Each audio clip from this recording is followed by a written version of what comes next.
was it that you actually started working as a physician, as a psychiatrist?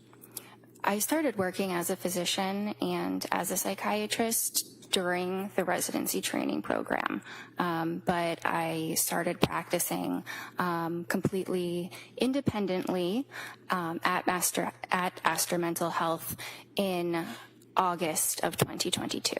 August of 2022. Yes. Now, prior to working with or at Astor, is that A-S-T-O-R or E-R? ASTER, like the flower. And what is Astor? What is it, like a group of doctors? Is it a medical center? What is it? It is a outpatient practice that is owned by a psychiatrist. It has a number of psychiatrists as well as therapists. And where is it located? Is it a brick and mortar type place where you have offices?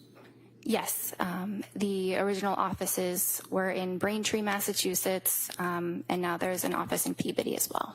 Your office, where do you work? So at the time I saw the patient, I was working in the Braintree office. I currently work in Peabody. Where, I'm sorry?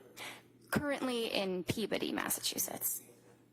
So when you start working at Astor, obviously like anybody else, you submit a resume, an application, if you perhaps when they hire you, right? It's a fairly lengthy process and a number of interviews with different staff at the practice, and some recommendations, letters of reference, verification of credentials, all of that. But yes, it can be comparable to another profession in that process. Now, in August of 22, when you, congratulations, obviously you were hired by Astor, how many women had you treated in your residency that were postpartum? With postpartum depression? Or just in the postpartum period? How many women that were in the postpartum period did you treat prior to August of 22? Many. It's hard to give an exact number, but I did have specific training in that population. In that population. And where did you have the training in that population? At Boston Medical Center. And can you tell us in that 2-year period approximately how many women that were in the postpartum period that you treated as a resident? Okay, so it's really hard to give an exact number, but if I had to say, at least 50. So in the 2-year period, you treated 50 people in the residency that had postpartum. And can you tell me, what is postpartum? What is that? Well, I just want to address that it was a 4-year period, not a 2-year period. Oh, I'm sorry. Okay. And sorry, what was your question? Hold on. You saw 50 people in a 4-year period that had postpartum. In other words, they had been after having a baby, right? Possibly, yeah, more or less. I saw a number of other patients. I saw much more than 50, but yes. So after you had your residency and after you were hired by Astor, is that when you began in August of 22 your practice as a practicing psychiatrist? Yes. And when was it that you actually got your DEA license that authorizes you to prescribe medication to citizens? So during residency, I had a DEA license, but it was affiliated with the with Boston Medical Center. And then when I started at Astor, I had my own DEA number. I don't know exactly when, maybe sometime around August. So August of 22, you start working at Astor. August of 22, you got your DEA license individually that authorized you to prescribe medication, correct? Yes. And it was when that you saw Lindsay Clancy? I believe our first visit was September 15th. Of? 2022. So you were practicing as a psychiatrist for a little more than a month. I was practicing independently with my full credentials for about a month, but the training is just immense that goes on before that. Absolutely, it must be. But that's a residency that you're talking about, right? Yes. And you know in a residency, I mean, all I know is Grey's Anatomy, but I mean, you're working under a doctor, the doctors are supervising you, and they tell you what to do, and then you report to them, correct? They don't really tell you what to do. They're there as a resource if you need additional support. But I followed many of my own patients. I was the only person in the room with them. And, my notes were signed off by an attending physician, and that attending was available for any support I needed. So in August of 22, when you started working at Astor, you actually filled out a form for your advertising. Is that correct?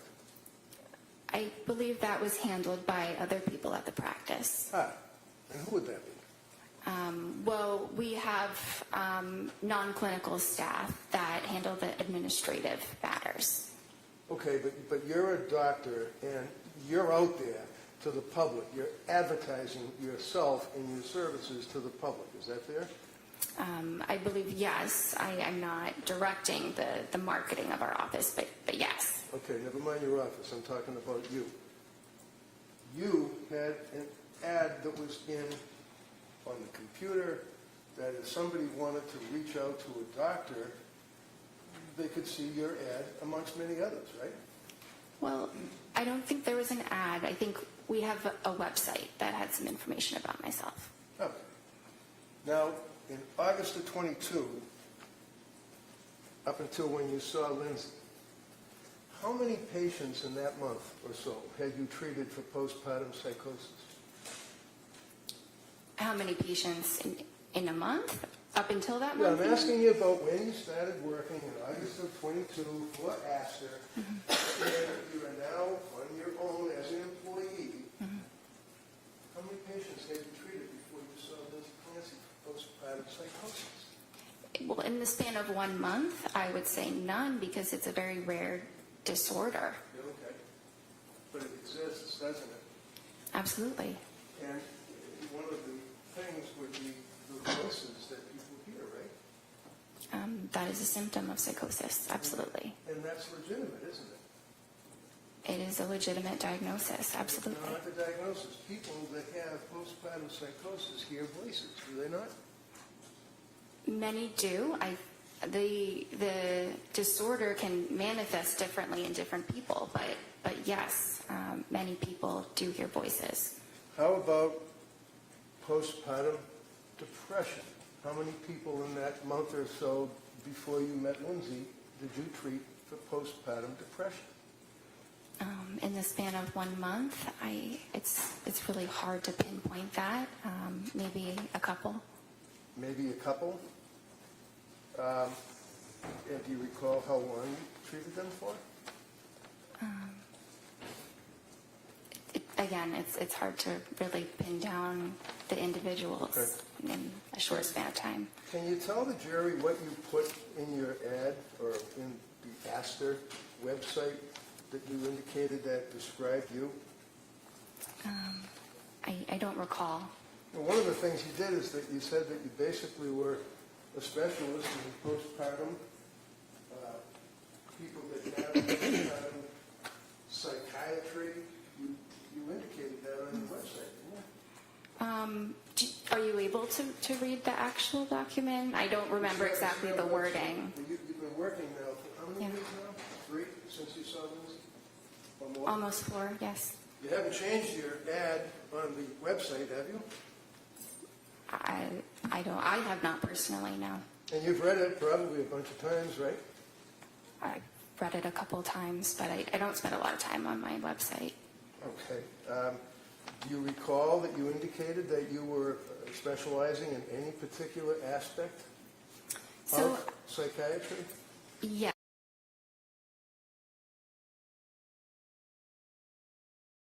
Women's health, in perinatal psychiatry, in trauma-related disorders, anxiety, and there may be some other things that were mentioned. Yeah, like women that have babies and they're suffering from postpartum depression. Right? Absolutely. You advertised that after a month working for Astor, right? That's listed as one of my interests, definitely. And again, forgive me, how many women did you treat for postpartum depression in that month and a half before you met Lindsay? I don't know, maybe a couple. But I've treated many of them in the residency, which was just immediately before. So when a person needs to see a psychiatrist, generally they're not well. Is that fair? Some are not well. It really can vary. So when someone comes to see a psychiatrist like you, it's because they need help, right? Yes. And when they come to you because they need help, for example, with Lindsay Clancy, she came to you because of your ad, right? Or your website for Astor, what you said about yourself. I don't know exactly how she found us. Well, do you know why she came to see you? I'm not sure exactly. Friday, we spent a long period of time going through your initial, or the initial intake that she had to fill out. Is that correct? You recall that? Yes, we did. And the district attorney kept asking you, and this is in September, is it September 12th? Is that when that form was filled out? I believe she completed the form on the 12th. The appointment was on the 15th. So what does a person do? Do they call you, or do they talk to somebody in administration? How do you get the form to fill out? Yes, our administration handles that. And what do they do? How does that happen? They send them the documents, probably by email, and the patient fills them out. Actually, it might be all within the portal that we use. Within the portal? The patient portal, yes. Okay, and that means that you go online and you can access Astor Mental Health, and then all these little drop-down boxes would come up? Something like that. Are you aware? Is it something like that, or are you aware of what it does? So because I don't handle the scheduling and the sending of forms, I don't know exactly what it looks like. Well, this is the form that you're giving a person that needs help because they're possibly mentally ill. Is that right? Yes, and what's important is that I review the forms and we go through them in the appointment. Absolutely. Yes. Now, understand that your records, Exhibit 219, I believe, the jury will have access to the Tufts records. Okay? You're aware of that, right? You know it's an exhibit. Yes. Because you have talked to the prosecution about what an exhibit is, and you know that your records are now in evidence before this jury, right? If that's what you say, yes. I wouldn't take what I said. Well, If you don't know, really, that's fine. I don't know the details of how this works. All right. But Have you talked to them prior to your testimony? no, You haven't talked to the DA's office? no, not at all. You're a defendant in a very large lawsuit, are you not?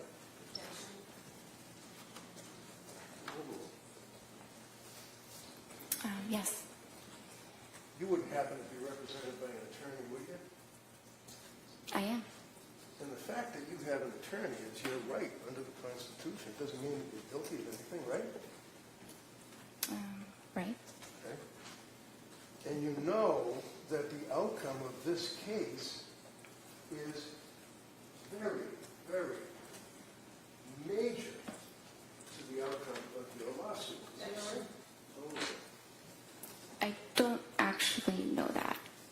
So you understand that if, in fact, it's determined that you advertised as an expert in postpartum and in postpartum psychiatry, and you had a month experience plus a residency, would you consider that to be negligent or misrepresentation? I do not believe that I have been negligent. Do you understand what misrepresentation means? Yes. With a month under your belt plus your residency, do you really want this jury to believe that you were an expert? Can you advertise that? I don't think that's exactly the wording that I used. I think I said that it was an interest of mine. What? No. Go ahead. Good. You answer.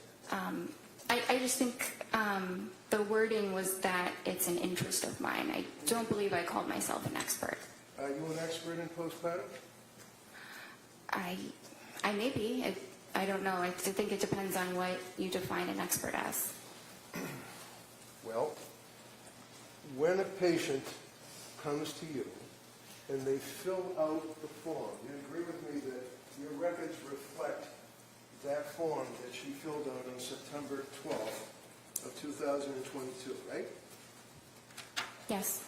And the form that the district attorney went through painstakingly with you is basically, it looks something like this, right? That's one of the forms that you got people fill out, right? Right? Yes. You see the little check mark? Yes. Who puts the check mark? The patient. So how many pages, because I don't want to go through all the pages yet, how many pages does a patient, or how many pages did Lindsay go through to check the boxes for Astor? There were a lot of pages. It was a lot, 10, 20? Yeah, maybe between 10 and 20.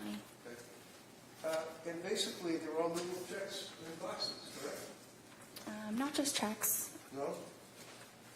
So does the person then answer questions by typing in answers such as, do you have any pending legal problems? No. Have you ever been arrested? No. Things of that nature, right?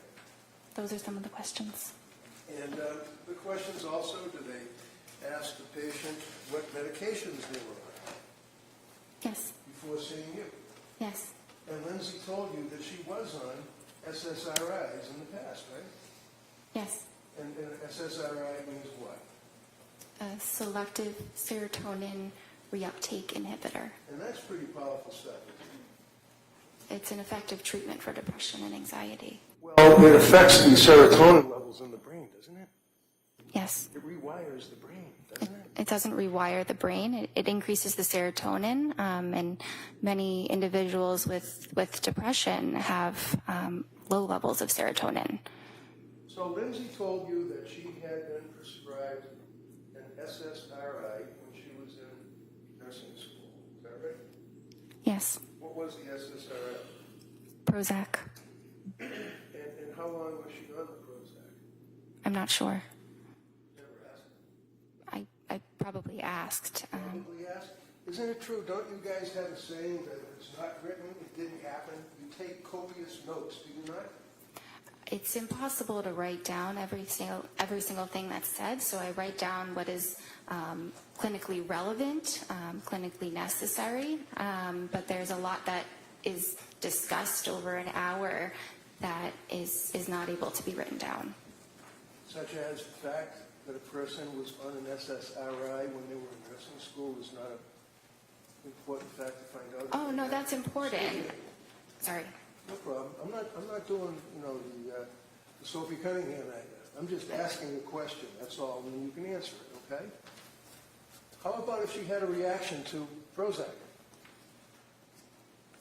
I asked her about the Prozac. Is that written in your notes? Yes. And what did she say? She said that she took it for a period of time. She didn't mention any side effects. Oh, she didn't tell you that she had side effects. I see.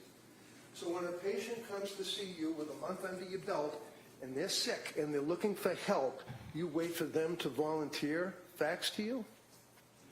She volunteered a lot of information. She knew very well what her medical history was and was able to provide that for me. Such as what? That she was in nursing school and took Prozac? That's part of it. And she told you that, right? Yes. And she was pretty upfront and honest with you, wasn't she, in answering these questions, right? I believe that she was. We all spent some time talking about the fact that she declared that she had consumed alcohol, that she felt guilty about it. Recall that on Friday? We dwelled on that for a while, didn't we? Yes, that was a component, yes. I mean, that's something that's important, right? Yes. What was her drink of choice? I'm not sure. Did you ever ask her? I'm not sure. We were not concerned that her level of alcohol use Well, the was... certainly was Friday, right? All right, everybody knows. Doctor, wait for the question, all right? And then same thing, I'll have counsel wait until you finish your answer, all right? Go ahead, Mr. Reddington. So is it important, doctor, for you as a physician to know your patient? In other words, know who they are? Yes. And you know that Lindsay was a nurse, correct? Yes. You know that she graduated, obviously, from college, right? Yes. Is she a good student? I don't recall. You know when she got married? I don't recall Did you that ask her? specific detail. I don't know. I knew she was married. She had 3 kids, right? Yes. And the reason that you knew that she was married is because you spoke to her husband, Patrick, correct? He Or did you? Sorry? Or did you? He attended one of the appointments, and I spoke with him on that date. Ah.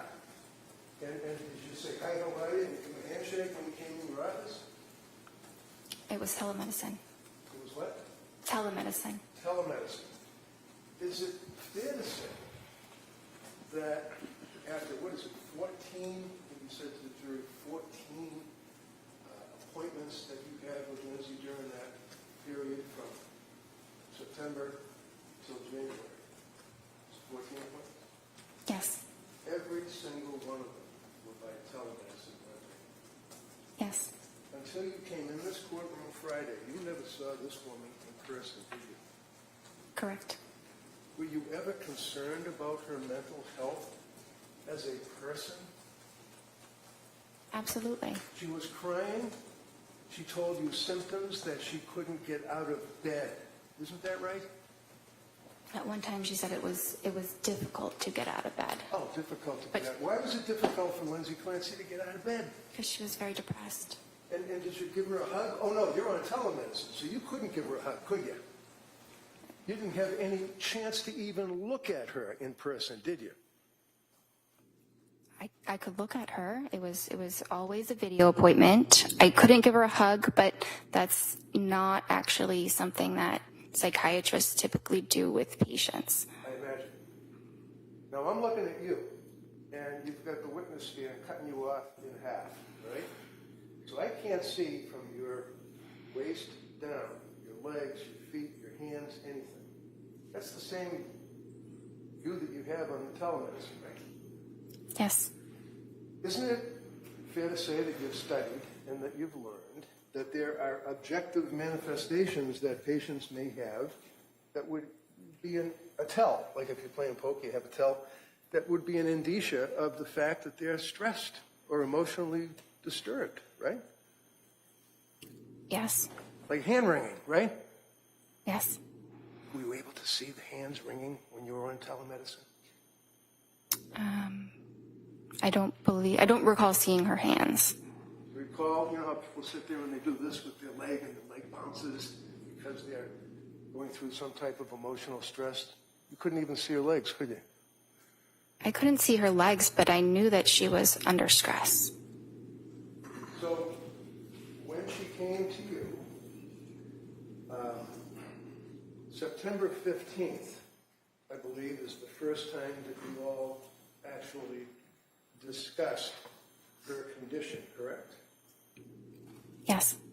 And looking at the medical records, which the jury will be able to look at, it says, visit date, September 15th, 2022, and you can look along with me if you wish,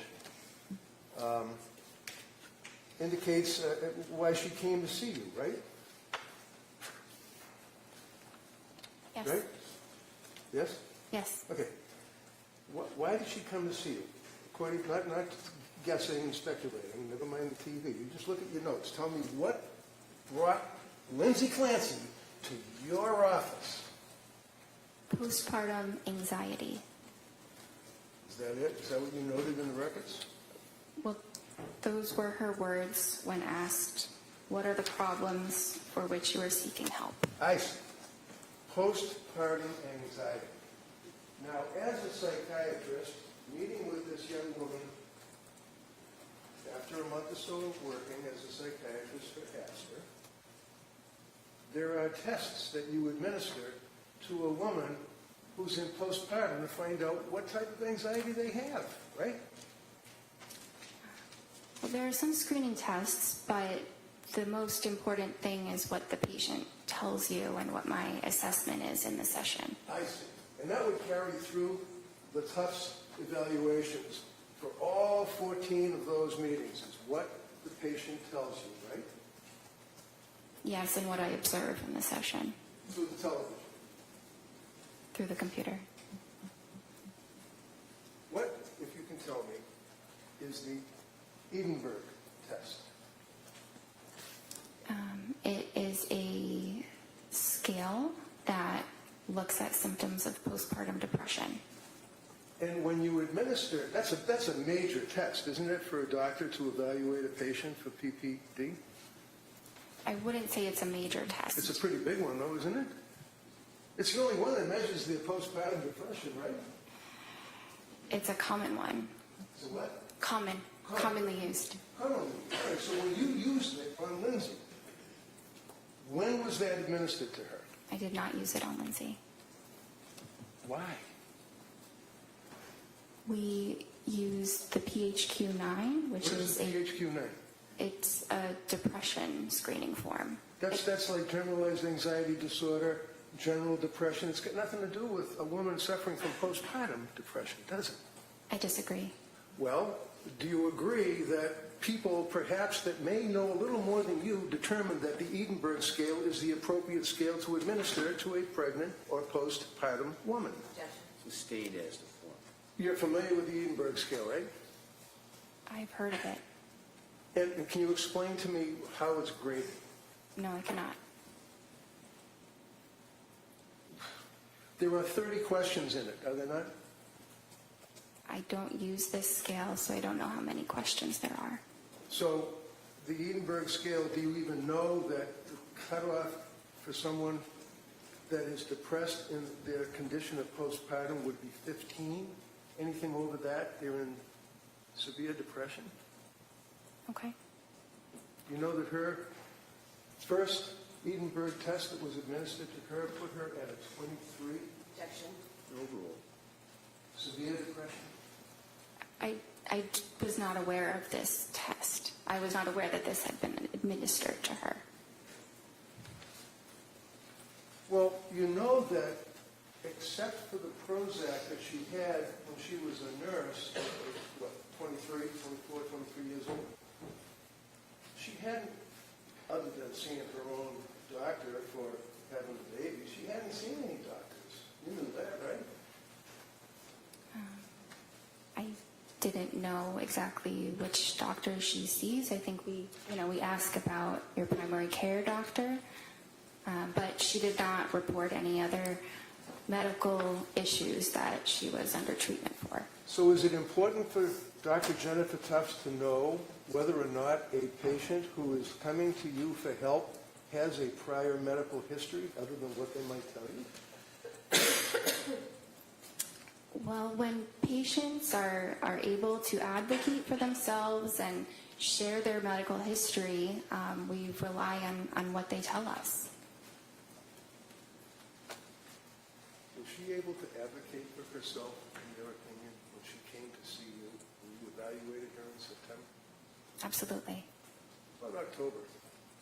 Yes. How about November? Yes. How about December? Yes. And your medical records, you would agree, show that during that period of time that she was deteriorating, was a word that was used on Friday. Isn't that right? So No, so. You used the word deteriorating on Friday, did you not? she was a little bit worse at certain appointments, and the deteriorating word, which is not my word choice, is what is in the note because I had to select that. Because why? You got some kind of a program that you have to check the box and you have to bring down the drop box? You can't take a pen and write something down about a patient?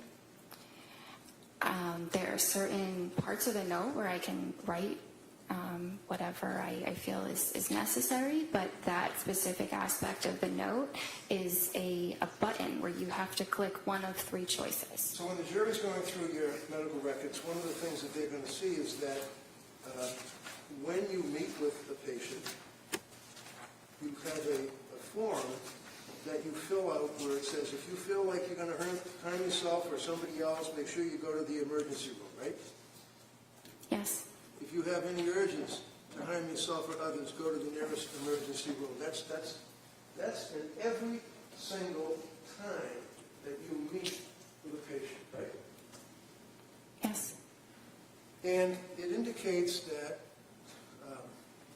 if there's any, call the Suicide Prevention and Crisis Hotline. If you feel that you're in crisis, you may text home to a particular number anytime. What's a suicide hotline?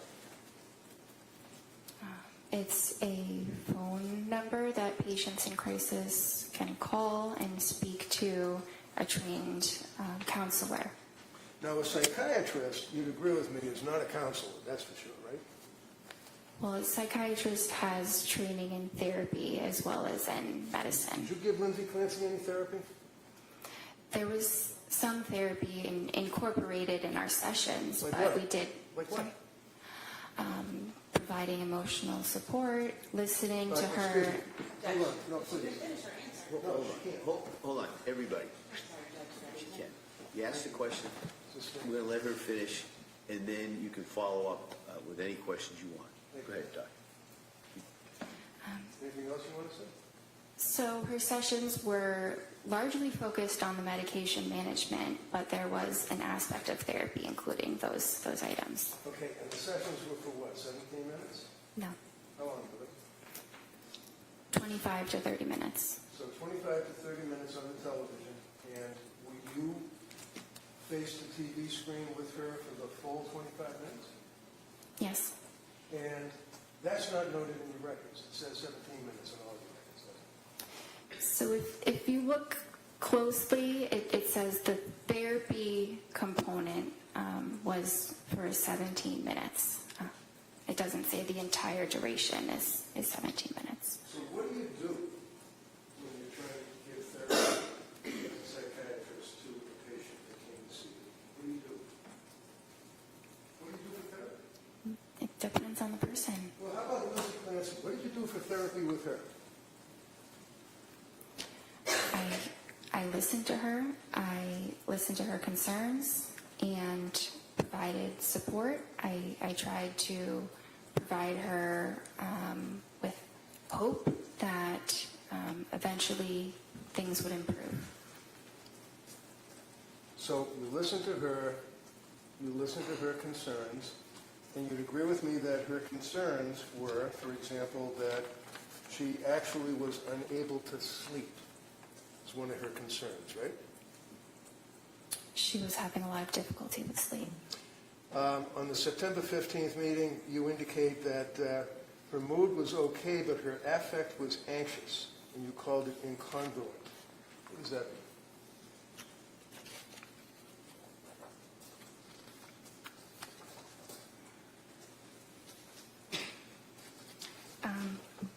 So she said she was feeling okay. She appeared anxious, and she also stated that she was anxious. So one of the things that you talked about Friday is when a patient presents with an incongruent something or other, I don't remember, appearance perhaps, that would mean that they're saying, I'm okay, but they don't look like they're okay, right?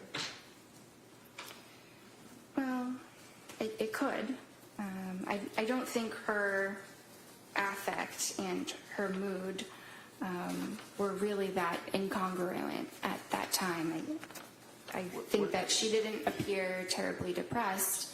I didn't say she was terribly depressed in that initial visit, but she said she was anxious and she appeared anxious. That's pretty congruent. Okay. So did you put in the report that she was congruent or incongruent? So that is not an option for me to indicate in that section, but So- it was congruent. You're like a robot. You can't take a pen and write something down. You have to do the drop box and the X's on the computer. Well, if it's on the computer, I'm limited by the options that are up there You're a doctor. Why are you limited? because of the technology. What technology? The fact that there's a form on a computer? You're trying to treat a human being who comes to you for help. And that's what's most important. What's most important was the treatment, not what is checked off on a box. Makes sense. So you were unable to make a note as to whether or not her affect and her mood appeared to be in conflict, and that she would have been incongruent, and that she had poor insight. You couldn't write that down. Is that right? Because the box doesn't let you. Correct. So basically, she's telling you that I'm okay. Well, actually, when she can't, do you know that she never saw, other than when she was in nursing school, would it surprise you, a psychiatrist? And that was only for like a week when she got the Prozac in nursing school because she was afraid of public speaking? Did you know that? I was aware that she did not have a significant past psychiatric history. I was aware of that. Okay, so you were the first psychiatrist that she had the pleasure of meeting. Is that correct?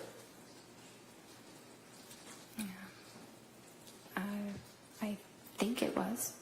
And isn't that important for you as a doctor to take a history? I did take a history. So can you tell us? You're testifying here for the government. Tell us whether or not she had any past psychiatric history other than in nursing school for a week with the Prozac. She did not report any other past psychiatric history other than the Prozac and Wellbutrin. So when a patient comes to see you and you're treating to help that patient, if they don't report something to you, you don't know about it apparently, right? Well, I think it depends. There are certainly things I can assess, but if it's related to their history, I do need them to tell me. Well, you can't assess it unless you ask, right? Unless I ask or they volunteer it or they Of fill course, it we out in already talked forms. about the volunteering. How about you as a doctor, when you're evaluating a patient coming to you for help, do you ask them questions? Yes, You didn't ask her prior history. I did. What did she tell you? She said that her prior history was what we discussed about the Prozac in the nursing school. So, basically, other than hoping to give her hope, is what you said, for the therapy. How do you give someone hope for therapy? The other doctor. Try to encourage them and... What did you encourage her on September 15th? Sorry? What did you encourage her to give her hope on September 15th? What did I encourage her? Yeah. I don't remember exactly the words. It was Did you write almost it 4 down in years your ago. records? No, we don't write those details of everything Well, that's the that's therapy said. you're talking about, right? Yes?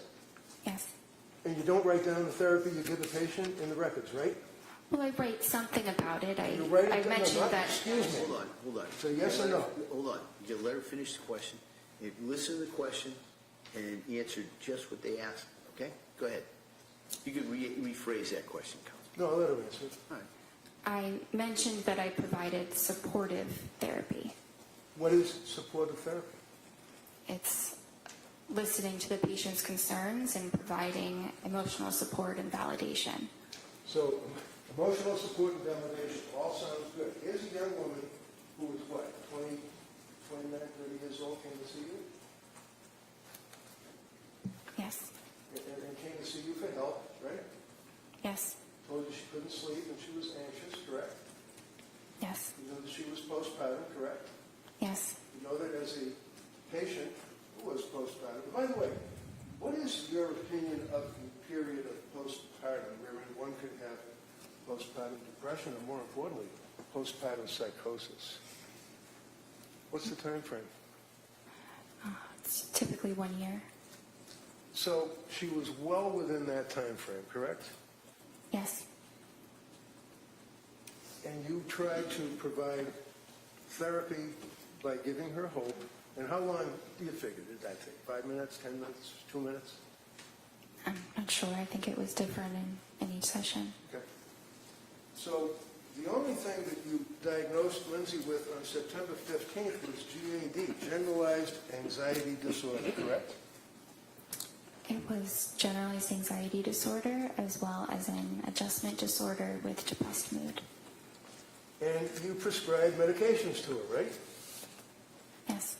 And the medication that you provided to her was the sertraline, right? Yes. And the sertraline would be Zoloft, right? Yes. Now, this is a little chart that shows the prescriptions that Lindsay was on. And you are the yellow colors. Okay? You can see that. So bear with me that on September 15th, you prescribed sertraline, Zoloft, 30 count on September 15th, 25 milligrams, right? Yes.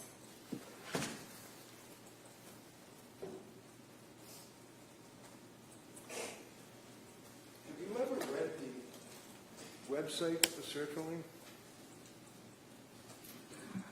The website for sertraline? Yeah. I mean, sertraline, Zoloft, is a chemical that is marketed as a pharmaceutical, right? Yes. Right? It's a pill, right? Yes. And as we said, it's an SSRI pill, correct? Yes. Do you know that Zoloft is not indicated for generalized anxiety? Why'd you give her Zoloft? It is a very effective medication for generalized anxiety disorder. So you're familiar with the drug labeling for Zoloft, is that correct? Generally. Generally. Are you aware of what the manufacturer of Zoloft indicates it can be used for, to treat?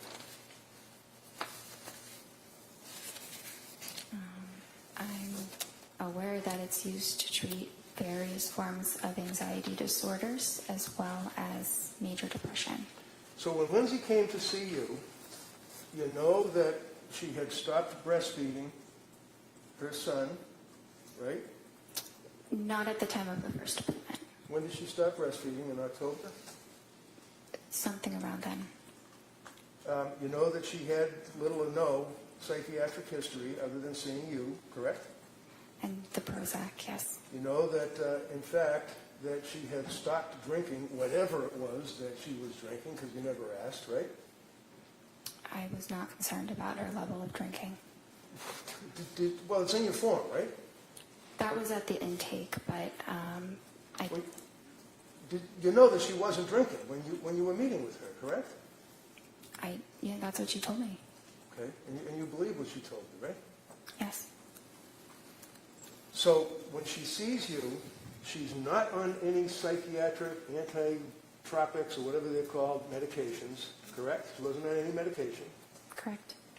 And she had stopped drinking anything, whatever it may have been, right? I'm not sure when she completely stopped drinking, but yes. You don't know when she started, when she stopped, what she drank, do you? Well, I was not concerned that she was an alcoholic. That's a yes or no. Did you have any idea? Because we spent a long time on Friday talking about her guilt and that she drank alcohol. You don't know what she drank, when she started, when she stopped, do you? I know some details about her alcohol use, but it was overall minimal. What were the details then? Tell me what the details were. There was that one little box that was checked off. What other details were there? That she drank 1 to 2 times a week, 1 to 2 servings 5 times a week. And you don't know where, what it was? You have no idea, right? I think she had mentioned at some point that it was calming. It was something that was what? I'm helpful. sorry. Calming. Calming. Okay, Calming. so it was numbing. It was like trying to numb something, I guess, right? That's one way of saying it. I mean, I imagine you've treated veterans patients that had post-traumatic stress disorder, right? Yes. And would you agree with me that many times when people have an anxiety disorder or PTSD or whatever the case may be, they try to numb their feelings? Is that fair? Sometimes they do. And sometimes they use alcohol, right? Sometimes they do. But we don't know what alcohol should be. We don't even know if it was a beer. Do we? I didn't think that was relevant for her. So, with all of that, with that information, you then prescribed Zoloft to her, correct? Yes. You went over the side effects of Zoloft, sertraline, I imagine, with her, right? Yes. Did you tell her that one of the known side effects is suicidal thoughts and actions and ideation? Well, that's specifically in children, so I don't think I mentioned that because it wasn't relevant. Not really. Suicidal ideation and homicidal ideation, there's a black box warning on Zoloft along with other SSRIs, right? Under Yes age, or no? for children and adults younger than Lindsay. Excuse me, Doctor, I apologize. Can you just listen to my question and answer it yes or no? Is there a black box warning on Zoloft? Yes. Okay. And a black box warning is required or prescribed by what? The FDA? Probably. Probably. And it basically warns that, especially with young people or young adults, that it may cause suicidal or, God forbid, homicidal ideation. Yes? Yes. And you're aware that, in fact, the FDA has determined that that goes up possibly to a 23, 24, 25-year-old. You know that, right? I think 24 is 24. what they All said. right, I'll give you 24. It's possible, is it not, that the SSRIs that get into a person's brain affect a person that's 3 or 4 years older than the FDA cutoff with suicidal ideation or homicidal ideation?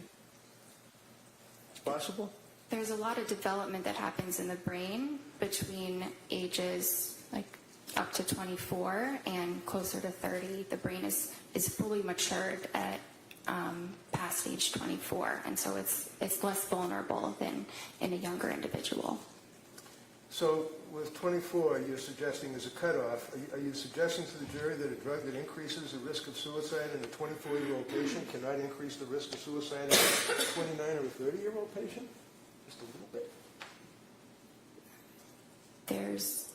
I don't believe there's evidence that it causes that at all in individuals over 24. So, as a psychiatrist who had the ability to issue these types of medications to patients and citizens, what research did you do on Zoloft and suicidal ideation, homicidal ideation?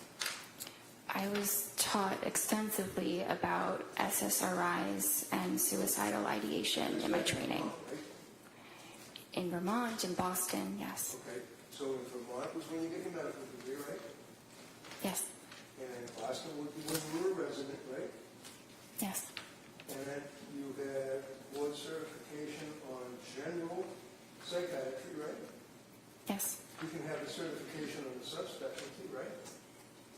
There are certain subspecialties, yes. Right, and some of the subspecialties deal with postpartum or women that are pregnant and have babies and have psychiatric symptomology. There's no board certification for perinatal or reproductive psychiatry. Well, there are plenty of classes that are recognized as, for example, at Harvard Medical School, there's an annual class or symposium, if you will, for postpartum. Have you ever been to that? No, sir. What have you done to research or to improve your education? I understand you went to med school and that you were a resident. What programs, continuing education, symposiums have you attended since you got the ability to prescribe these medicines to people? I have not attended a symposium. Have you attended anything? I have not, but I have done a lot of reading on my own, of research and guidelines about this area in psychiatry. Did you tell Lindsay when you were going, because one of the things that you guys are always concerned about is what's called informed consent, right? Yes. And what is informed consent? What does that mean? It In a means medical sense, not just like out in the street or something. explaining to a patient the risks and benefits of treatment and possible alternatives, and making sure that the patient understands what you're saying. Now, when you were going over the symptomology or when you were going over the side effects of Zoloft, one of the side effects of Zoloft is, and I quote, severe trouble sleeping, right? Yes. Did you tell her that? Well, insomnia is listed as a side effect. No. You already said yes, you know it. Just, did you tell her that Zoloft has a side effect of giving the patient severe trouble sleeping? That's all. So I didn't use the word severe because it typically doesn't cause severe trouble sleeping, but I thought you were referring to when she told me that she did have severe trouble sleeping, Well, and that that's was what true. she told you, right? That she had severe trouble sleeping, right? She told me, yes. And you know that one of the side effects of Zoloft is, let's say, trouble sleeping. You know that, right? Yes. Your answer is yes. The jury has to be able to hear you. Yes.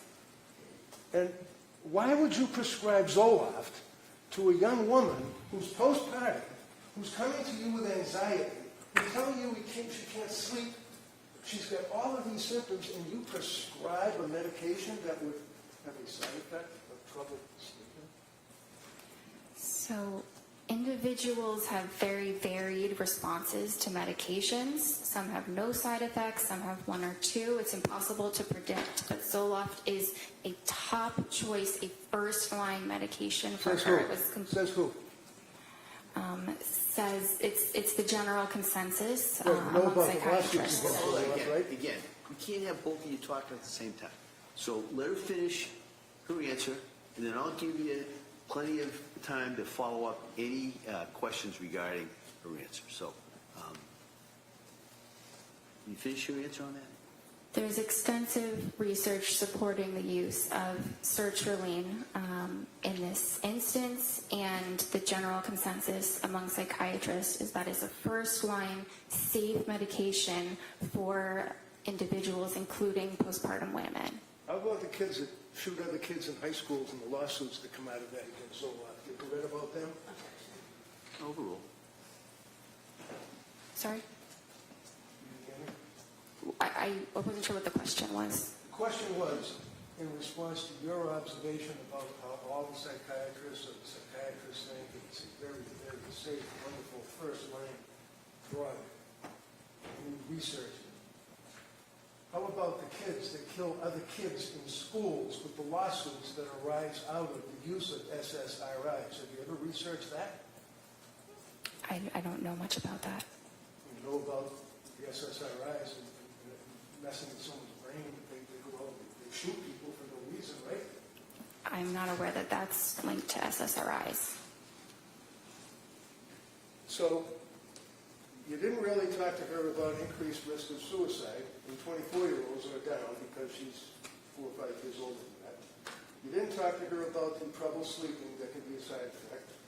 But you described there's other drugs that you could have given her that would be perfectly safe and calming and allow someone with no psychiatric history to sleep better, right? Not necessarily.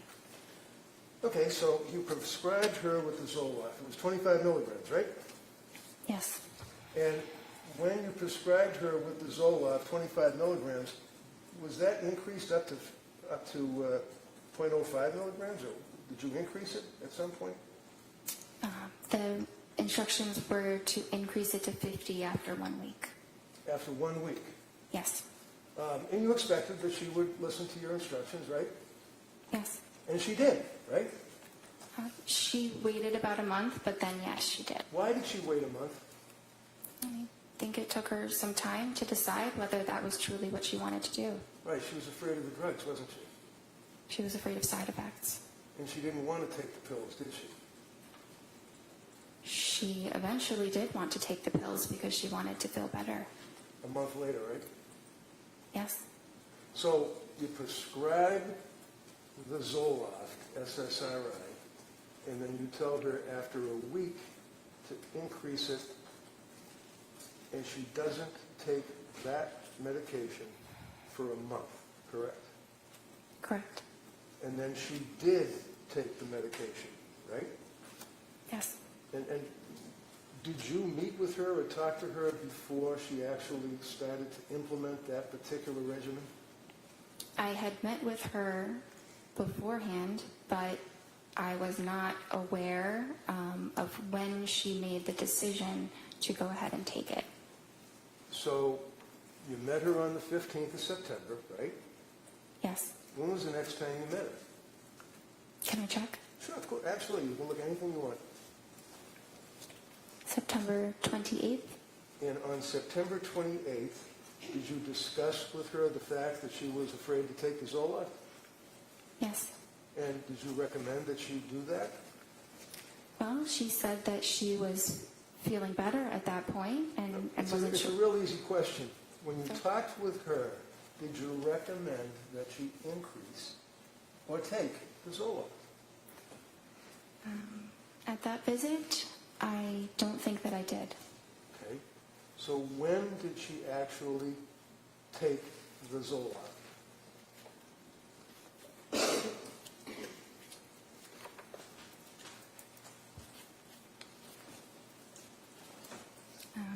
She told me in her October 20th visit that she had taken it 1 week prior. And she told you that when she increased it in accordance with your instructions, she went off the rails, right? I don't think she used those words, but she had What words did side she use effects. for you as her doctor? She felt awful. Awful. Why did she feel awful? Did she have a stomachache? Did she have a headache? Why did she feel awful? She did have some stomach aches. She had some diarrhea and had a difficult time eating. She also had increased anxiety. She had some more depressed feelings. She had more difficulty sleeping. And what was your advice to her as her doctor on the 28th of October, after she told you about the effect the Zoloft had on her? I told her to stop it. Stop the medication. Okay. Now, Zoloft being an SSRI, and a patient that is taking the Zoloft, and 0.05, we spent Friday afternoon going over the drugs, and 0.05 milligrams is the lowest dose, and all that. That's the dose that is prescribed to people, invariably, correct? It goes up to 200, but that is a starting dose. For pretty much all of you psychiatrists would agree with that, right? 0.05, right? 50. 50, okay. And you then told her to stop? Yes. What does it mean to titrate something? To slowly increase the amount. What do you tell patients when they're on an SSRI as to weaning them off the SSRIs? Depends what the dose is. If it's a high dose, you need to slowly decrease the dose, so kind of the opposite of titration. But if it's a low dose to begin with, you can stop it. Are you supposed to tell a person that's on an SSRI to stop it immediately or to slowly withdraw from it? At 50 milligrams, it is perfectly fine to stop it immediately. So you didn't have any concerns at all about telling her to immediately stop taking the Zoloft. And what did you do, put her on another drug? Not immediately. Okay. So did she relate to you on that October 28th meeting that you had? Was it the 28th or the 26th? I met with her the 21st and then the 26th. Okay. Now, on the 26th of October, what did she tell you her condition was? So she was feeling back to how she was before the Zoloft, which is not great still, and that she was considering a new medication. So she was considering it. Did she do research on medication as to what medication she wanted to take? Is that what you're telling this jury? She didn't specify exactly what medication she wanted to take, but that she wanted to try something else because she was still having significant anxiety. So when you say she wanted to try something else, I'm just asking, did you tell her what you recommended she try, or is that something that she decided to do on her own? No, I gave her my recommendation. Okay. The only reason why I ask that is that, you know, a lot of times people might think that she's a psychopharmacologist, that she's a heart surgeon, that she's a vascular surgeon, that she knows everything about medicine. That's not true, is it? No.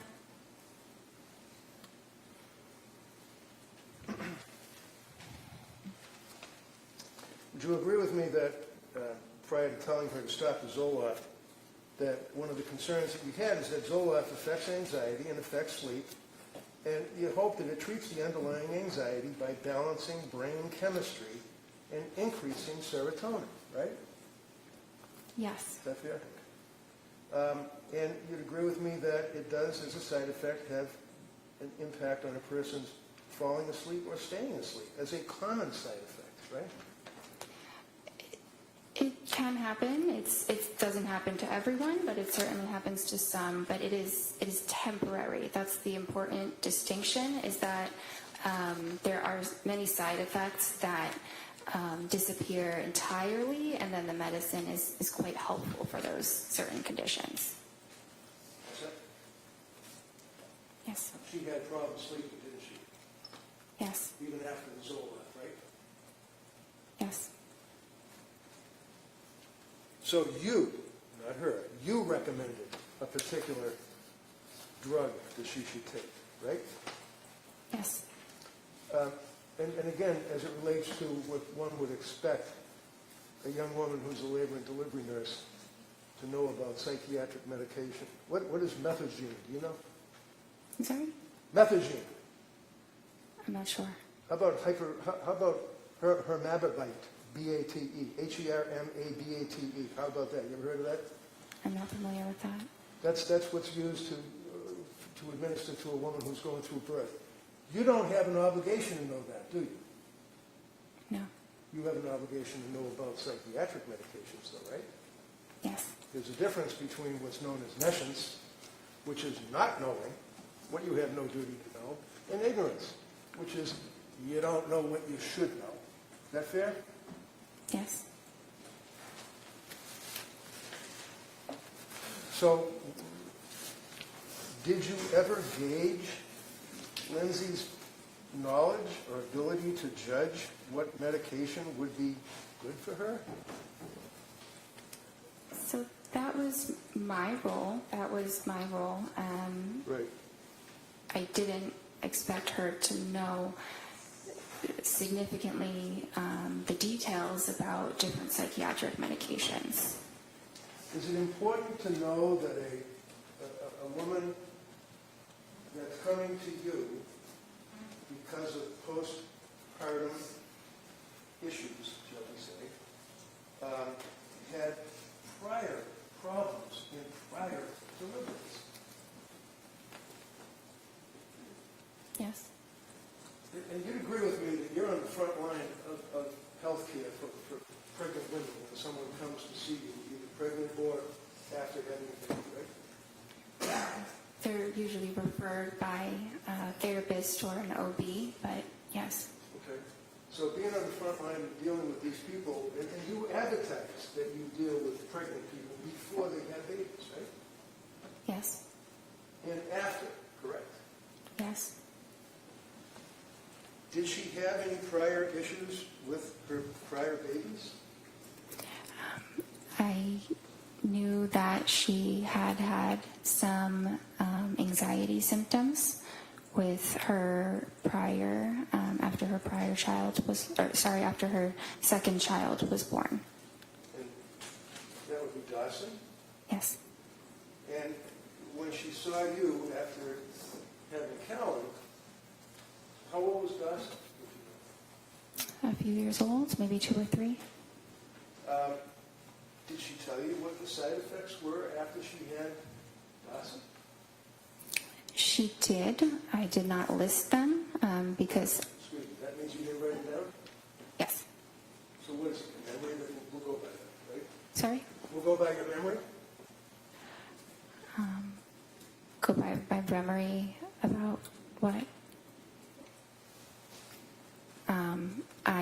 I don't recall exactly which side effects she said, but I recall that they were some of the very common ones, the ones that are temporary.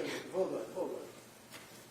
You're telling this jury that you don't recall what the side effects were that she told you, but the memory is that they were general, common? Is that what you're saying?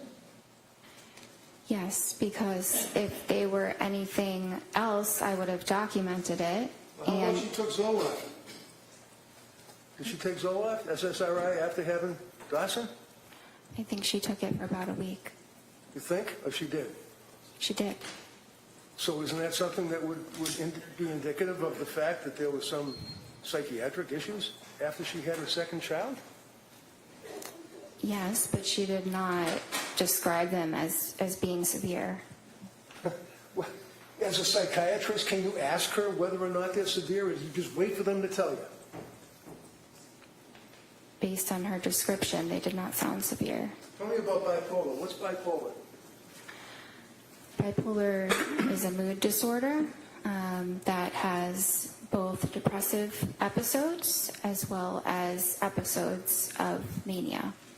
And is it your understanding that if a person has a difficult birth and in fact has some psychiatric attributes as a result of that difficult birth, that you should not prescribe SSRIs to that person because they could be bipolar?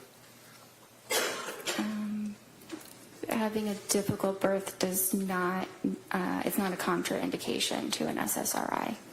So after she had her second child, she took Zoloft, and you did not detail any side effects, and you don't remember any side effects. Do you agree that Lindsay had, at this point, a history of mental problems during postpartum? She had a history of anxiety postpartum. Anxiety to the point that she was prescribed an SSRI? Yes. And she also had mental problems when she came to see you, right? Yes. So she had mental problems after she had the second child, mental problems after she had the third child, correct? Yes. And you'd agree with me that this is not easy stuff for somebody to be talking about. People get embarrassed in our society if they have mental problems, don't they? Some do. She did, didn't she? I'm not sure. So, not documenting any of the side effects, did you think it would be important to document the side effects of the drug before you prescribed Zoloft a second time? She's telling you that she had, you don't know, but she had side effects with Zoloft. Was it important for you to document the second time that you're giving her Zoloft? I did not feel that it was necessary to document the specific side effects. So if someone comes to you as a person who is in postpartum and there's all the symptomology that she had related to you, that if she told you that she was on Zoloft after her second child and had side effects, you don't think it's important to document the side effects, number one, right? It depends what the side effects are. Which we don't know because you didn't write them down, you don't remember it. I would have written them down if No, they not were. what you would have done. What did you do? No, go ahead. I would have written them down What if did you do? I wrote that she had side effects. What are they? I'm not sure. And then you prescribed Zoloft again, didn't you, in 2022. Yes. Do you recall, in the period of September of 22, October of 22, into November of 22, that she used the word overwhelmed, told you that she was overwhelmed. Is that correct? Sorry, which visit are we looking at? Well, the period of time, September, October, November, did she use the terminology that she was overwhelmed? Yes. Okay. And when you were treating her, you didn't think that she was just merely overwhelmed with 3 children. You knew she was really struggling, didn't you? I did. And it was at that point that you diagnosed her with a psychiatric condition, and you prescribed psychiatric meds. Isn't that right? I prescribed psychiatric medications, yes. So when you prescribed the Zoloft and told her to increase it, she told you that she was having all these difficulties. You told her to stop. Did you give her therapy when you saw her? Yes. What did you do? I think that I Again, provided I reassurance. apologize, but not what you think. I want to know what you did. That's why you write stuff down. So take your time and look at your notes. What did you do with this young woman for therapy? On which day? On what?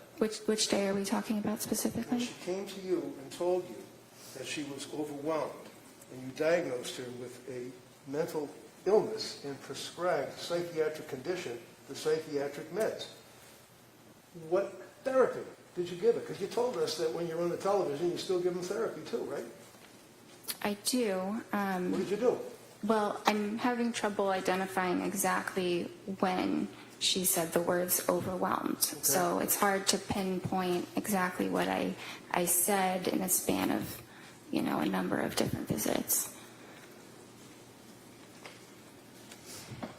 Did you indicate that there's information on the website that if a person has an emergency that they should do something? I did, and I advised her the same. So basically, if one of your patients becomes suicidal, and on that note, did she tell you at that point, up to November of 22, that she was dwelling on suicidal thoughts? It was a while before she mentioned anything about suicidal thoughts. Tell us when. I might need to look through the records to right see ahead. when she first did.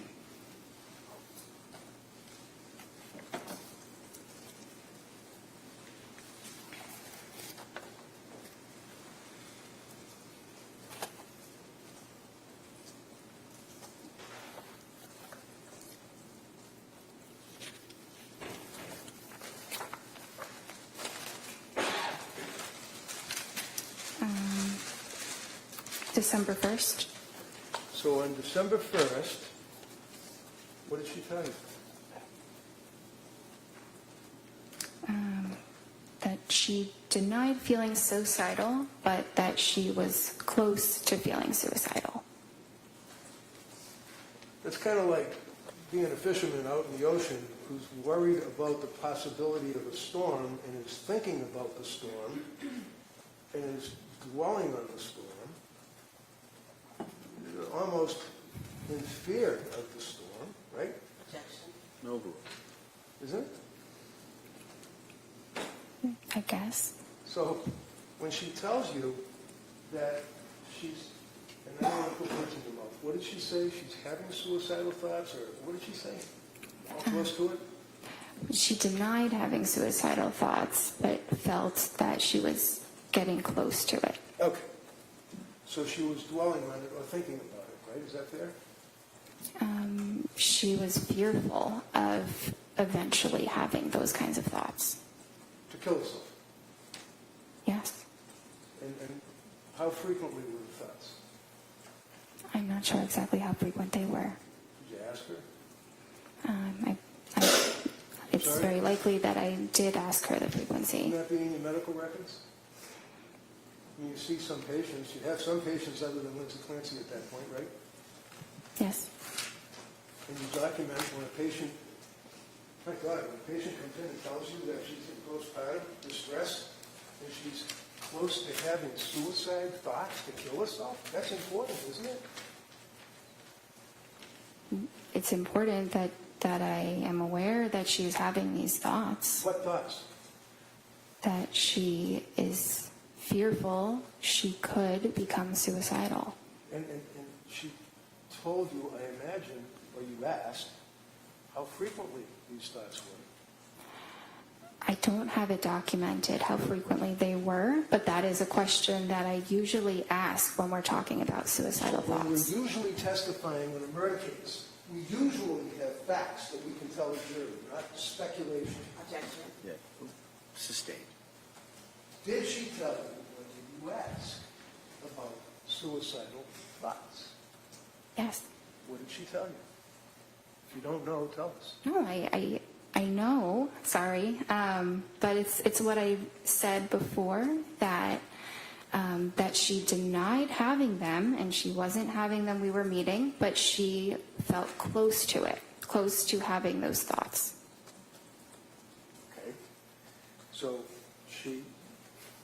would you agree with me that many times patients, especially psychiatric patients, may minimize their symptomology? Patients sometimes do. And sometimes when a woman has just had a child and has other little kids at home, you're worried about the government taking kids away from them because you're a mandated reporter, aren't you? Objection. Overall. You're a mandated reporter, aren't you? I am. And if she told you, I'm having suicidal thoughts, I'm close to it, homicidal thoughts, you'd report that, wouldn't you? Not necessarily. I think it really depends on the context, but having suicidal thoughts alone is not a reportable condition. All right. So basically, we know that she was close to having suicidal thoughts to kill herself, whatever that means. We don't know how frequently she was having them. Yeah? Today, I don't know how frequently, but at that point, I believe I did know how frequently they were. Okay. So as a result of that, you then gave her therapy, I imagine, right? With the television. Yes. And what therapy did you give her in November of 22? I gave her supportive psychotherapy. And what does that mean? It sounds great. What do you do? It's listening to the patient and providing. Sorry? Listening to the patient, like when they say they're having... Hold on. Good. Sustained. Next question. So- She could finish the answer. Right. Next question. Thank you, Judge. Listening to the patient, that would be when, for example, one of your patients tells you, after all the treatment that you had provided prior to that, all the symptomology that she had, insomnia, anxiety, and all of that, that she's close to having suicidal thoughts, that would, I imagine, impact on you. Yes. So what did you do with this psychotherapy? So I provided emotional support and validation and What does that mean? Validation? encouragement. What does that mean? Something like, I understand this is a very difficult time. It really, it varies on the individual. Sure. How about Lindsay? I don't remember the exact therapeutic words that I used. Okay. How long did you give the therapy? Validation and all that stuff? I don't remember exactly the duration. Be about 10 minutes? Maybe Through the television, right? through the computer. So, as we pointed out, you tell the people that come to see you, when I say you, I mean collectively Astor Medical, that you would expect that if a person is in crisis, as you guys say, or is suicidal, that they would have to go to a computer or their cell phone, right? They would have to punch in your office, right? Look up the number? We advise them to call 911 or go to the emergency room as quickly as possible. How about suicide hotlines? Do you give them advice to call them? That's an option as well, yes. Sure. Did she call suicide hotlines? I was not aware that she did. Did you ever ask her? I don't think I specifically asked that Not question. specifically. Did you ask her anything? Did you beat around the bush maybe? You ask her anything about suicide hotlines? I don't think I asked her about suicide hotlines. Would it surprise you to know that she called suicide hotline in that time frame, not once, but twice, and was turned away? You guys were in the front line of this, aren't you? No, overall. It does surprise me, yes. It does what? It surprises me that she called them twice. And you never asked her if she had ever called the suicide hotline, did you? I don't think that I did. I understand. You're a doctor. You were trying to do the right thing. You obviously, this is just horrible, isn't it? Yes. She continued on with her treatment with you, correct? Yes.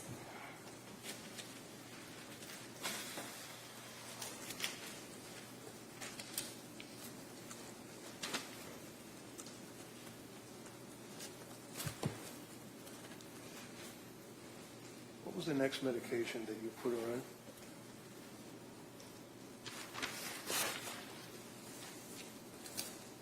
Let's say we're up to, I guess it would be the October 26th date? Is that right? October 26th. Is that when you prescribed Ativan?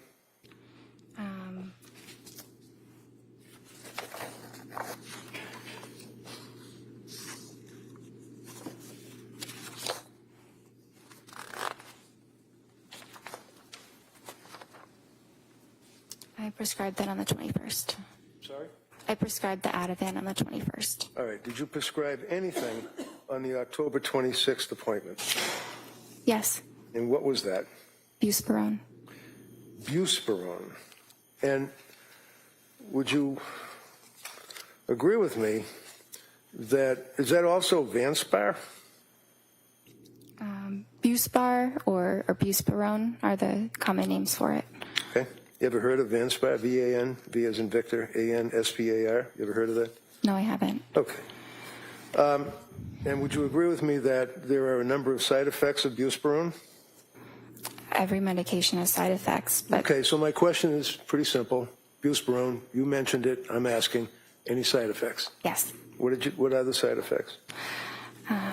they could be tiredness or dizziness or rarely some upset stomach, but it's generally a very, very well tolerated mild medicine. And do you recall, was she taking any other medication at that point, if you know? Yeah, she was taking some of the Ativan. Some Ativan, right? Did you prescribe that to her? Yes, When did you prescribe the Ativan to her? the 21st. And she was compliant with your recommendations, right? Yes.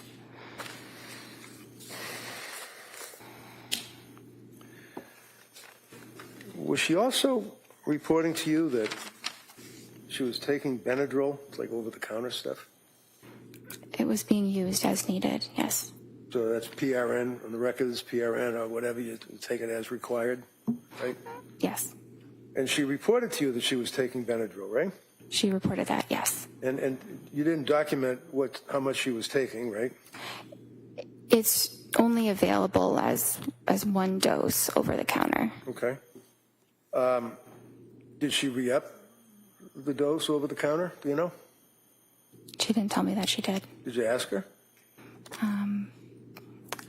I don't remember asking her about if she increased it. I think she was just taking one of them. You think? Did you know that Ativan and Benadryl are contraindicated, that they can have a serious impact to the central nervous system and depressant effects? Yes, but can I explain that when they say depressant? Excuse me, the answer is yes, right?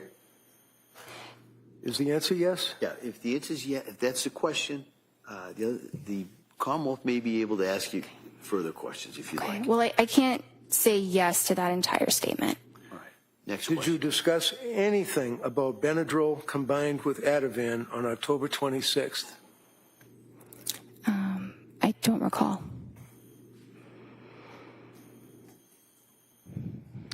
On October 26th, was she still worried about suicidal thoughts? She denied that.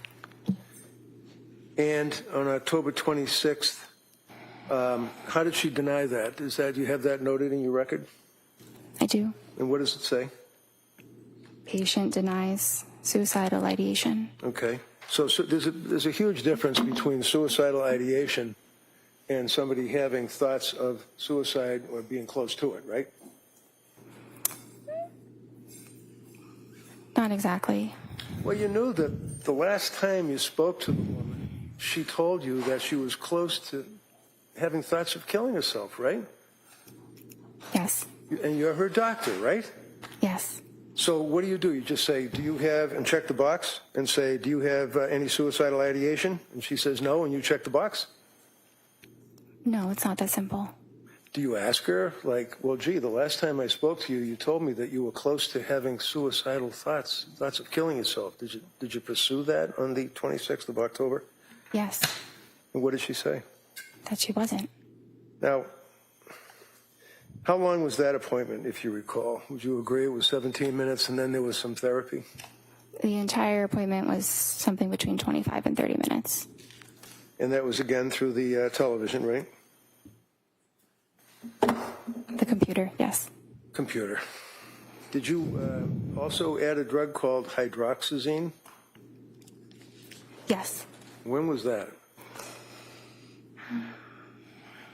So that was the same visit as an alternative to the Benadryl. Okay, so on October 26th, when she told you that she was taking over-the-counter Benadryl, I asked you what you prescribed to her, and you said Ativan, right? Right? Yes. And then I asked you about the contraindication of Ativan and Benadryl, right? You asked me about that, yes. And then you, on October 26th, started her on Buspar, correct? Yes. And what is the purpose of Buspar? Is that for anxiety? Yes. And what kind of drug is Buspar? It doesn't really fall into a class, but it does act on serotonin. So it's another, similar to an SSRI, right? It's kind of like a more mild version of an SSRI. Okay. So she's on Benadryl over-the-counter, Ativan, which is a benzodiazepine, Buspar, which is an SSRI, and then you prescribe hydroxyzine on the same day, right? They weren't all to be taken at the same time. What's hydroxyzine? Hydroxyzine is an antihistamine. Okay. Is that over-the-counter, or is that, can you just buy that over-the-counter, or do you have to go to the back where the pharmacist is? You have to go to the pharmacist. Okay. And as far as you're concerned, she was taking the medications as she was required, right? That's what I was told. I'm sorry? Yes, that's what I was told. Did you, by her? Yes. And did you at any time tell her that she should keep a diary of her medications and keep a diary of any side effects that she has? I didn't instruct her to do that. You don't have to instruct somebody to do anything, but did you recommend it? Like say, hey, if you're on all these meds, if you're having an effect, you should write it down. When, time, date, anything like that? I didn't tell her to do that. Would that be helpful? Maybe, but usually we go through all of that in the appointments, and we met very frequently. Now, you'd agree with me that at this point, prior to the next appointment, which was November 2nd, she had gotten significantly worse, even after all this medication that you had been prescribing, right?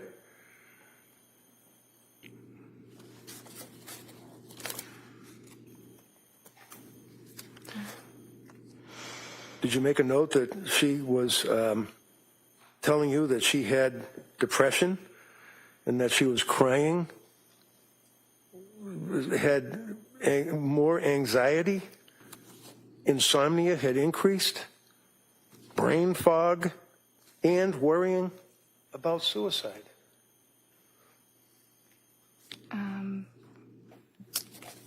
In the couple weeks after starting those medicines, I don't recall that the symptoms were significantly exacerbated.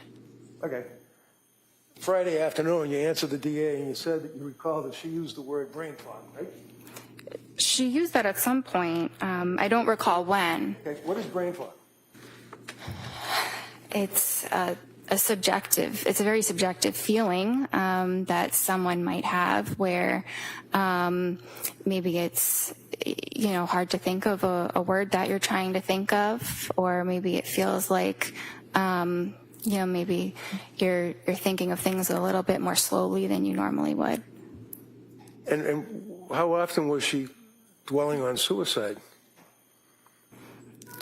At what point? At the point she told you that she had anxiety, insomnia, brain fog, crying inconsolably. Objection, if we could have a date. I think he's going to get to that. Go ahead. October 26th, heading into November 2nd.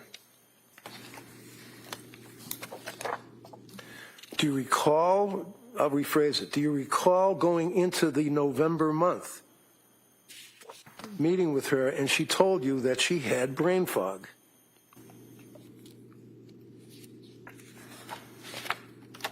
It was mentioned at some point. I Okay. don't see that on the 26th specifically. All right, so let's talk about brain fog. Did you ask her what that meant? Because when you say subjective, that means that's her interpretation. That's in her head. She's telling you, right? Yes. As opposed to objective, which would be what people in general would think, right? Yes. So when she's telling you, in addition to the anxiety, in addition to the crying, in addition to the stress that she was undergoing, she was worrying about suicide, she talked about brain fog. So you must have asked her, what does that mean? Subjectively, what does that mean? Subjectively means in the patient's, own opinion. That's what their experience is. Okay, so she's the one that's inside her head, right? Yes. So what were the symptoms? What is it? When a patient tells you that they have brain fog, is that something you would consider as being a potential side effect of the medications that you would put her on? It depends. On what? I mean, sometimes it could be, and sometimes it could be unrelated. It's a symptom of depression as well. So sometimes it's hard to tell what it's attributed to. So at this point, heading into November, your answer was to prescribe more medication, 3 more drugs, right? You prescribed Ativan, or increased the Ativan. What was her load for Ativan at this point? Do you remember? Sorry? What was her milligrams, if that's right, or nanograms, whatever it is, on the Ativan, on the script that you had provided her? Objection, if we could just have a date. I think he said, if you can answer that, go ahead.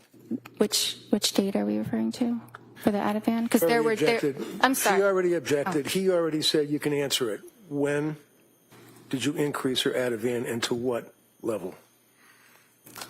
So she was prescribed Ativan 0.5 milligrams. Right. And then when I next saw her, she said it was a little bit helpful. So I said you could increase it and see if 1 milligram is more helpful. Did she increase it? Yes. And when was the next time you saw her to talk to her on the television or on the computer? Well, I saw her on the 26th, and then I saw her on the 31st. I'm sorry. How was she on the 31st? Halloween. Sorry. How was she? That's not my note. That's her therapy note. Okay. So how about this November 2nd? Was that the next time you saw her? I saw her on November 2nd. And she told you that she was hesitant to use the medications, the Buspar and the hydroxyzine, right? She said she was hesitant to try the Buspar. She was scared of the drug. She was scared of the drugs, right? She was afraid to take a medication. She wasn't doctor shopping and asking you to give her drugs so she could get high. She was asking you for help. Isn't that right? Yes. And she was afraid to take the drugs and told you that she was afraid to take the drugs, right? She told me she was afraid to take the buspirone. Did you advise her or counsel her or give her therapy about that? Validations? Yes. And what did you tell her? Well, I advised her of, the risks. What were the risks? Well, the risks of medicine, like we had said, sedation or dizziness. Okay. How about interfering with sleep? Buspirone doesn't usually interfere with sleep. Not usually? Did you ask her about any thoughts of suicide or being close to having thoughts of suicide? Yes. Did she indicate to you that she had any thoughts of suicide at all? Not at that date. Did she use those words, or is that a box that you checked off? I don't remember her exact words, but we talked about suicide or, thoughts of hurting yourself. Right. And there's a distinction between, in your records and the notation, between suicidal ideation and I quote, worrying about, thinking about suicide. Would you agree with that? Yes. And what did she mean when she told you, as her doctor, that she was worrying about, thinking about suicide? You mean in the prior appointment? I'm talking about a woman that's sitting in front of you on your television or your computer telling you that she was worried about thinking about suicide. Well, on the second, she didn't say that. Okay. When was the next time that she told you that she was worried about or thinking about or suicidal ideation?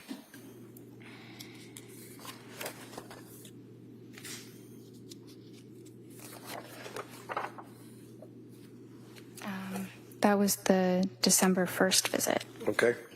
So go back to the November 2nd visit. Would you agree with me that she, after you talked with her for that period, however long it was, that you then brought up 4 medications to her, recommending that they might be safer, and I quote, safer alternatives?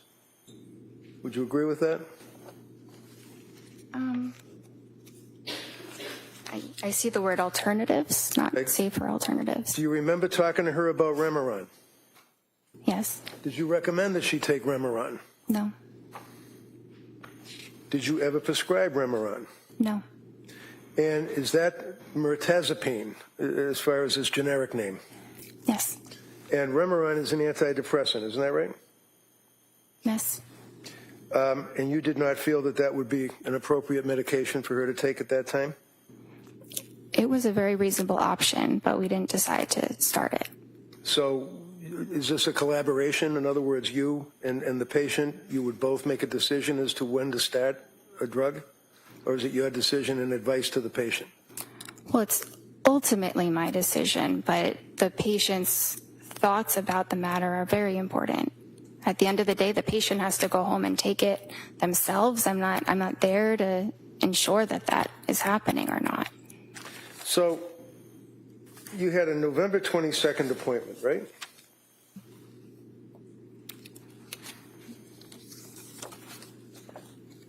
Yes.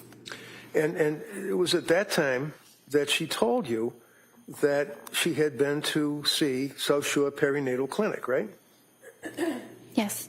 And did she tell you why she was seeing someone from the South Shore Perinatal Clinic? I think she told me that it was because they were exclusively focused on treating perinatal conditions. Yeah, but so were you, right? Not exclusively. I'm a general psychiatrist. I see. And did she mention the name of any doctor or nurse practitioner that she was seeing at the South Shore Perinatal Clinic? Yes. Who'd she mention? I think she said something about Julie. Paul? Yes. Okay. And a woman by the name of Nurse Gelada? I heard her name a little bit later, but Okay. yes. Did she advise that, in fact, by script, she was using Ativan and Benadryl, and you told her to taper off the Ativan at that appointment, right? Had she tapered off the Ativan? I think I had told her I gave her a prescribed taper prior to that appointment. What does that mean? What does that mean, you gave her a prescribed taper? So I told her that she should reduce her dose by 0.25 milligrams every 2 weeks until the medication was stopped. Did she do that? I mean, I don't believe that she completely stopped it, no. No? You don't believe, or she didn't? Well, Trying to give the jury facts. Yeah, she said she was taking Ativan, so no, she didn't completely stop it. Had she tapered? I'm not sure how much she had reduced the dose because I wasn't prescribing it again. Right. So, did you know that she had been, or had she been, to any emergency wards between that period of time that you last saw her and when you were seeing her on this meeting? I know she went to the ER, but I think it was after that. Go to, do you know? I think she went to Mass General. Do you know why she went to the ER? Because of depression. So, was she treated at the ER? Did they make any, to your knowledge, as her doctor, make any recommendations? I'm not sure what they told her, but they ultimately Go ahead. Discharged her. They didn't admit her. Go ahead. Sorry. That's all right. Was she put on any medication? Not from the ER. When you looked at the records from South Shore Perinatal Clinic, what did they indicate about suicidal ideation, worrying about suicide, close to suicide, anything? I didn't have access to those records. You're going to keep your voice up so everybody can hear you. You what? I did not have access to those records None. because we're a completely separate clinic. Seriously? Objection. She's visiting with you as a patient and you can't access her medical records? Is what you're telling this jury? I did not have access to them, no. Could she have signed a release, a HIPAA form? Yes, she could have. And you could have got the records, Yes. but you didn't. I did not feel like it was necessary because she provided all the relevant information about her treatment there. How do you know? She's got a mental disease and she's suing you and she's on all this cocktail of drugs. How do you know that she is an accurate historian at this point in her life? It felt very accurate when she was able to recall the names of the medicines, doses of the medicines, specific days. She provided a lot of incredibly detailed information. So it showed me she was capable of doing that. So when you talked to her husband, Pat, how many times did you talk to her husband, Pat? I think The guy was living with her. I think it was once. And he came to your office, right? No, he didn't. He got on the television or on the computer screen, right? Yes. And when was that?